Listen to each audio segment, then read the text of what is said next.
हम बचपन से भारत का नक्शा देखते आए हैं। हम इस नक्शे से पूरी तरह परिचित हो चुके हैं।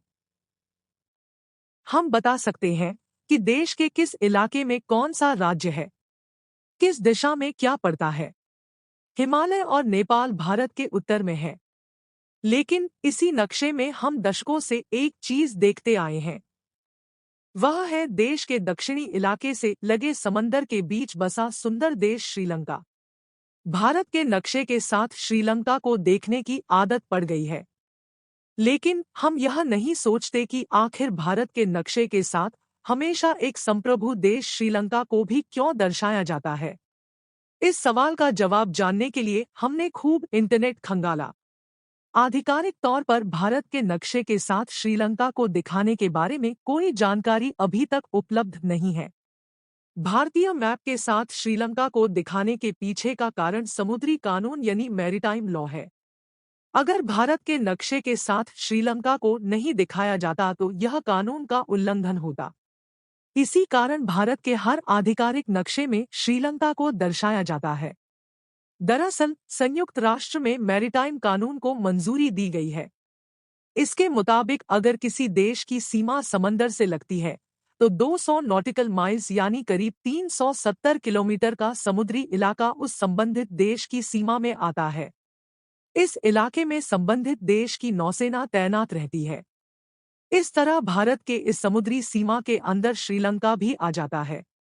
वास्तविक रूप में भारत के धनुषकोटि से श्रीलंका की दूरी मात्र 18 किलोमीटर है। इस कारण समंदर के कानून के मुताबिक भारत के लिए यह अनिवार्य हो जाता है कि वह अपने नक्शे में श्रीलंका को भी दर्शाए। समंदर का कानून क्या है और कैसा बना? 1956 में समंदर के कानून को लेकर संयुक्त राष्ट्र ने एक प्रस्ताव को स्वीकार किया था। इस कन्वेंशन में कई देशों ने हिस्सा लिया। इस कन्वेंशन में समुद्री सीमा और उससे संबंधित तमाम संधियों और समझौतों को लेकर व्यापक स्तर पर चर्चा हुई थी। इसके बाद काफी दिनों तक इस चर्चा होती रही। फिर 1973 और 1982 के बीच आयोजित तीसरी बैठक में इस कानून को मंजूरी दी गई। इस दौरान कई अन्य समुद्री कानूनों को भी मंजूरी दी गई। इन्हीं कानूनों के तहत एक देश के लिए अपने बेसलाइन से समंदर के अंदर 200 नॉटिकल माइल की दूरी तक की चीजों को दर्शाना अनिवार्य होता है।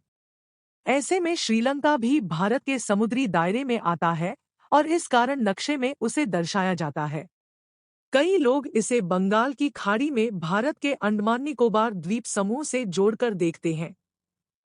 कुछ लोग बताते हैं कि इस समुद्री इलाके में भारत का प्रभाव है और उसको रेखांकित करने के लिए अक्सर भारत के नक्शे के साथ श्रीलंका को दिखाया जाता है। इसका संकेत यह भी है श्रीलंका एक संप्रभु राष्ट्र है और हम उसकी संप्रभुता का सम्मान करते हैं। तो दोस्तों, अभी तो आप समझ गए होंगे कि भारत के नक्शे के साथ श्रीलंका को क्यों दर्शाया जाता है।